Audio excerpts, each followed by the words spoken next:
Hey everyone, I currently have tested 5 devices here in my studio, so physically tested them, but I've been obsessed with retro handheld gaming for over a year now, doing lots of video watching and research online about firmwares and all that sort of thing. And so I think I have a little bit of value to add when it comes to my best devices of 2022. So the devices I chose are not random at all. Each device I picked because I asked myself, is it still an affordable and good device to buy now in 2022? And has the custom firmware changed enough for me to buy it and make a new video? Will I add any value to the community by buying this device? So each device is very carefully thought out and bought. And so again, I think that adds a little bit of value to anyone watching this. So if you are into 16-bit games and then a little bit of PlayStation, this video is definitely for you. And then stick around at the end. I'm going to give a device that I haven't tested, but a device that I feel is the most underrated device of 2022 in retro handheld gaming.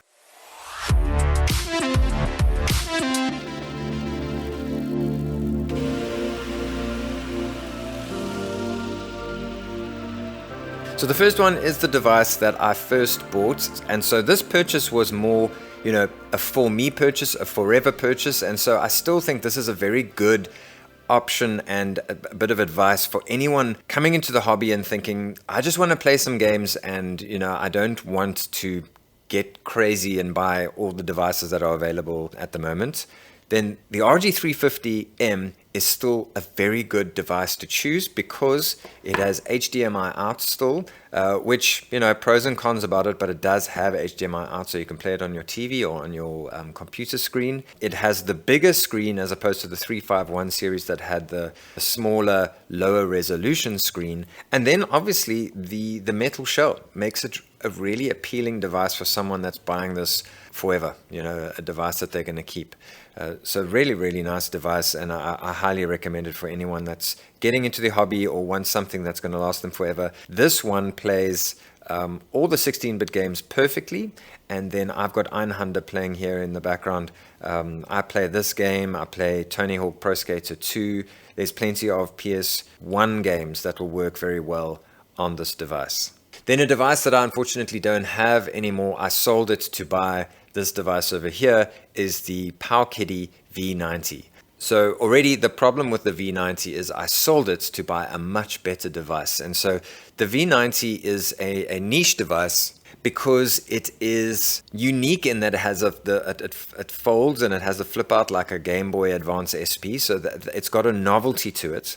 But the gameplay is limited. SNES isn't perfect. It's about 80 to 90% playable in SNES games. It doesn't play PlayStation 1, but it is very good at Mega Drive. Very, very good Mega Drive device. But, it has its limitations. It's not very well made. It's well made, but it's not premium feeling. Let's put it that way.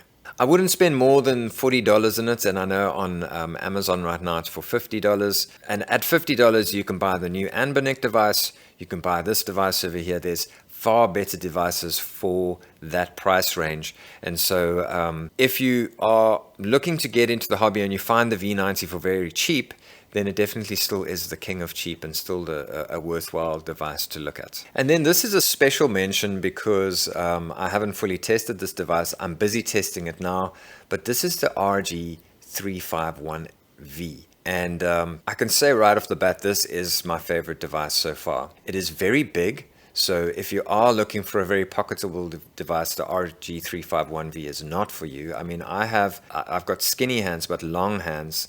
And you can see it's a large device. If you think the 350M is quite big, it's quite a large device. So that is a pro and a con because it's very nice to hold in the hand. The screen somehow pops on this design because of the way it sort of just pops out the top of the device.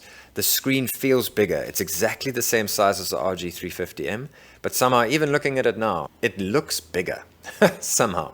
So I really like it for that. The buttons are exceptional, and it's the first device that my kids and my wife have looked at. My wife isn't interested in this retro gaming at all, but she looked at this and said to me, well, that looks fancy, So it is, especially in this matte translucent black. I think I made the right choice here. It really does look good, feels good, and a very powerful device. You can get this on sale on the Anbernic website, you'll have to wait a while with their sort of regular shipping, but you're going to get a very good device for a decent price, and it's more powerful than any of the devices I've tested thus far. But anyway, there are pros and cons to this device, but I so far really, really like it. Oh, and the other thing with the RG351V is the amount of firmware options. I'll put the firmwares on the screen here. You've got Amberlec, the Jealous is available, and the one thing that people don't realize is the 351P and the 351M. ArcOS, the guy who does ArcOS, stopped developing for those devices because of the way they set up the controller in those devices. But the 351V still has regular updates on ArcOS. So ArcOS is still available for this device. So you've got ArcOS, Amberlec, Jealous. So there's and Jealous is now it's called unofficial OS if you go to the Retro Handheld community. So 3 different firmwares that I know of that are very good and available for this device. So it's got some good options there. And then the good old faithful MiU Mini. This is a famous device just because it kind of took the Retro Handheld world by storm. It wasn't an Amberlec device, a really nice device, a clever device, one of the smallest devices available at a decent price, at a decent quality with a lovely screen. The screen is really, really beautiful. And I think as a form factor and as a design, it is the best in its class. The more I think about these shoulder buttons, as love them or hate them, it makes them compact. This device, when you put it on my table here, it leans this way. It doesn't just sit flush on the table because of these trigger buttons and the way it's designed. Whereas this is flush, and so it's very pocketable. The shoulder buttons, love them, like I say, love them or hate them, do work, and it's got a fairly decent holding position for such a tiny device. People complain, oh, it's so small, but yes, it is small because it's supposed to be small. Overall, it is a lovely device. I got the V2, but still somehow I'm getting that dusting where the buttons are scraping against the side of the body. So I'm not sure why I'm getting that on this V2. Maybe I should get some modded buttons for this. So I haven't been playing it as much because of that, because it kind of annoys me. But yes, this is a wonderful device. The downside, the one thing that I gripe about in all my videos is this battery in the V2. The V1 had a Nokia battery. My problem with this is, firstly, I hate this battery door. When I made a video the other day, you don't feel it click. And so sometimes you just don't put it in and it falls out. So that's the one thing. And the other thing is, this has got wires here, and I know hobbyists go, they're available everywhere, easy to get, what have you. But there's been a number of times where this wire, one of the charging wires, popped up into the ridge of where the battery door goes. And then I do this and I close it, and I don't realize the battery door doesn't close properly. It's pushing on the wire, and then the battery door falls out, and also I run the risk of damaging the wire. And this, I can't show this on the video, the charging port here is actually cracked, and I'm not sure how that happened. It just, wear and tear has actually cracked. Sorry to hop on about that to the MiU Mini fans, but I really don't like that about this device. But when it comes to retro feels, to play Game Boy games on here, this thing plays all the way up to PS1, but to play Game Boy games on here and to set it up to, put shaders on and make it look like a nice Game Boy, and the way that this is designed to feel like a Game Boy, it just has maximum retro feel. So in terms of getting a full-on retro experience, I give this a 10 out of 10. And then you've obviously got the beautiful new screen. So you're playing old games on a modern screen. It just is a lovely retro experience on this device. Oh, and then the other thing with this is it has a couple of operating systems available. It has Mini UI, it has Onion OS, which is exceptional. I have to give props to the Onion OS team. It really is an excellent device, and one of the big things that people love about it is the launcher. So when you switch the game off and you switch it back on, it launches back into the game where you were last playing. Very good feature on there.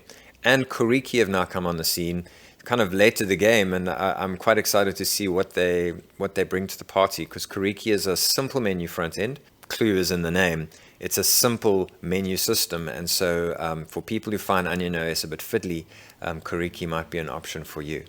And then my best, and when I say best, it's my most used, my most played, my favorite device of 2022 is the RG RG2ATV. So immediately, you're going to compare it to the Miyu Mini, and obviously the screen is better, but I specifically put this Game Boy Color game on here because I made a video the other day just explaining how an older screen like that, when you add shaders and filters and stuff on it, it looks really great for retro games, especially like Game Boy Color and Game Boy and that. You're not going to notice when you're using this every day that this is not as good a screen as the newer devices.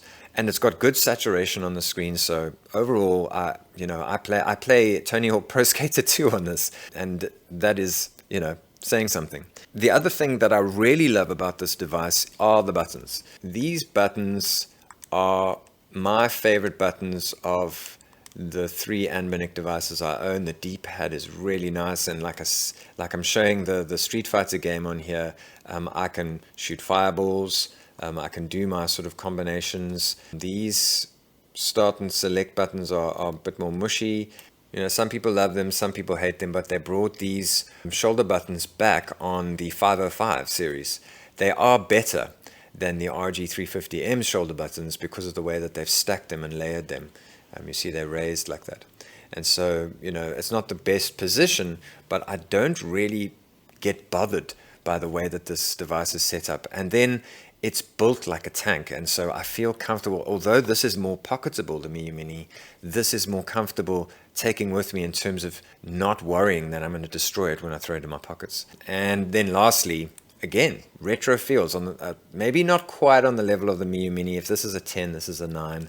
Specifically, if you're a Famicom fan, I saved up when I was a kid to buy a Famicom, and so this just is the ultimate sort of retro experience for me. So in terms of me getting what I wanted out of the retro gaming community, this is the device for me. Everything else is gravy. All this is just for my YouTube channel, but this is, for me, the ultimate device so far.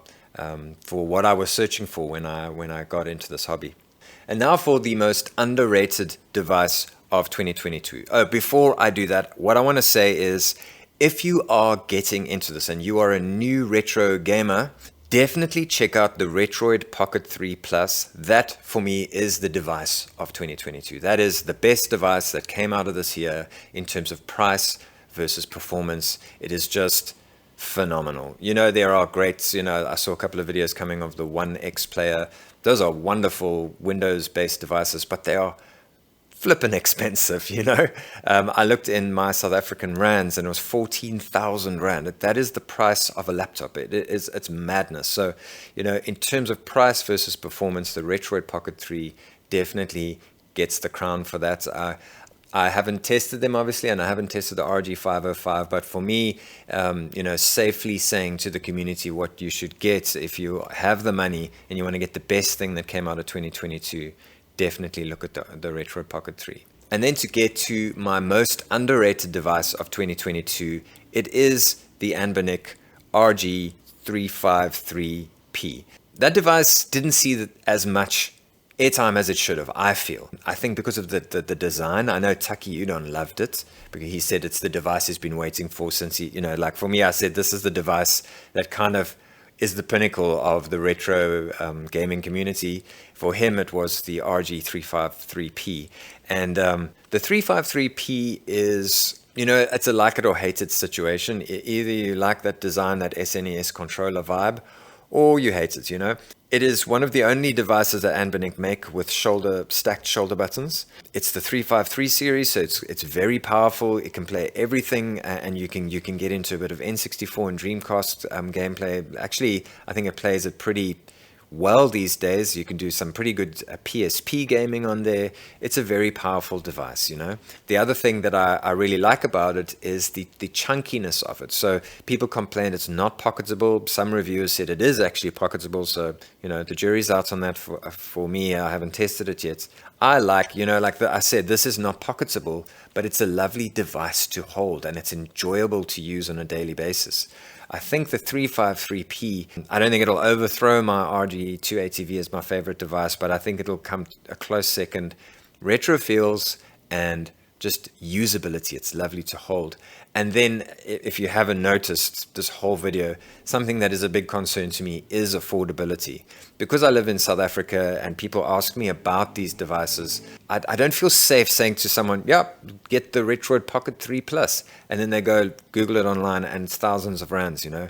I want them to find something that's not going to break the bank. And the RG353 is starting to get expensive, but it's still acceptable for first-time buyers. It's going to play a huge catalog of games, like knocks the socks off these devices, and is lovely to hold in the hand.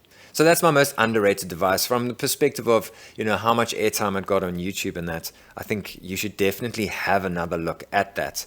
And, you know, so many devices came out in 2022. And I think, you know, when I listen to YouTubers talking about the state of affairs of 2022, I think there's an unsaid complaint that there's just been too many devices and they haven't been able to give them the sort of time and love that they all deserve. I mean, another device that definitely didn't get the time of day was the RG353M. Probably the best device Anbernic has ever made. And, you know, there's just a few videos about it. So, yeah, check it out. There's plenty of devices to check out for 2022, but these are my top devices in terms of affordability.